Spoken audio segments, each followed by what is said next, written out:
এবার একজোট হচ্ছে বাংলাদেশ, চীন এবং পাকিস্তান। আন্তর্জাতিক কূটনীতিতে নতুন মাত্রা যোগ করতে যাচ্ছে বাংলাদেশ, চীন এবং পাকিস্তান। তিন দেশ একটি ত্রিমাত্রিক প্ল্যাটফর্ম গঠনের সিদ্ধান্ত নিয়েছে, যার লক্ষ্য অর্থনৈতিক অগ্রগতি, আঞ্চলিক সংযোগ বৃদ্ধি এবং সাধারণ জনগণের জীবনমান উন্নয়ন। এই উদ্যোগকে বিশেষজ্ঞরা দক্ষিণ এশিয়ার এক নতুন কৌশলগত সমীকরণ হিসেবে দেখছেন। চীনের পররাষ্ট্র মন্ত্রণালয় শুক্রবার তাদের অফিসিয়াল ওয়েবসাইটে এই উদ্যোগ সম্পর্কে বিস্তারিত তথ্য প্রকাশ করে।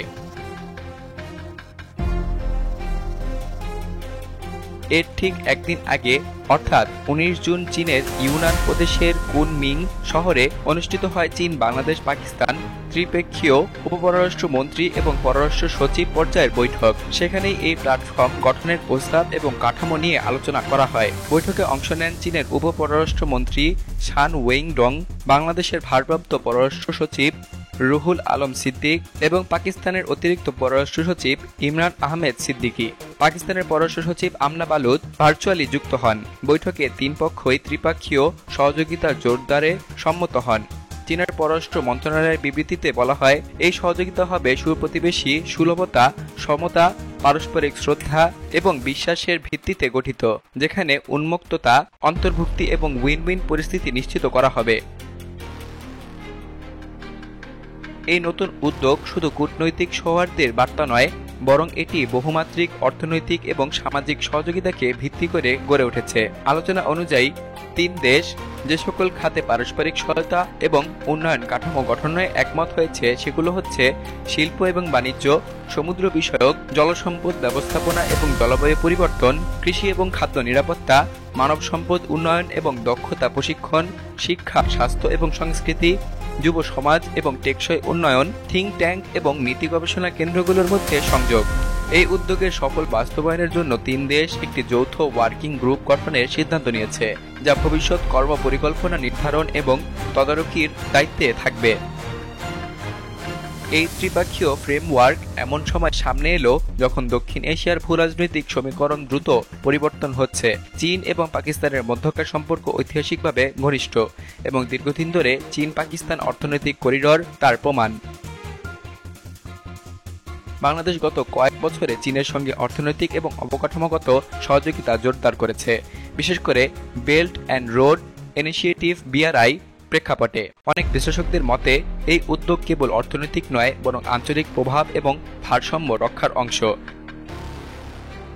দক্ষিণ এশিয়ায় ভারতের ক্রমবর্ধমান প্রভাবের প্রেক্ষাপটে চীন এখন এক নতুন মিত্রপক্ষ গড়ে তুলতে চাচ্ছে, যেখানে বাংলাদেশকে যুক্ত করা গুরুত্বপূর্ণ পদক্ষেপ হিসেবে দেখা হচ্ছে।